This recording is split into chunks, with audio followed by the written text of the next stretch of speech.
ఏడవనని మాట ఇచ్చావు, అమ్మని చూడంగానే ఏడుస్తున్నావు.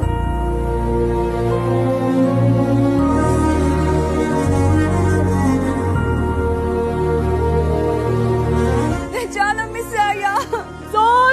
So proud of you. Thank you మా. ఆ లేడీ సింగం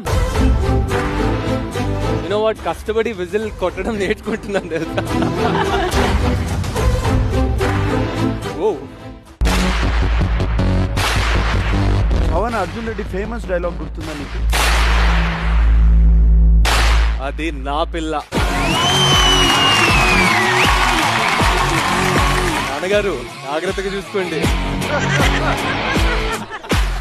అందరూ చాలా చాలా చాలా హ్యాపీగా ఉన్నారు. ముఖ్యంగా మిస్టర్ పుట్టస్వామి నాన్నగారు అవునా? Is waiting literally. మిమ్మల్ని కప్పుతో చూడాలి, నా బిడ్డని అలా చూడాలని ఆయన కోరుకుంటున్నారు.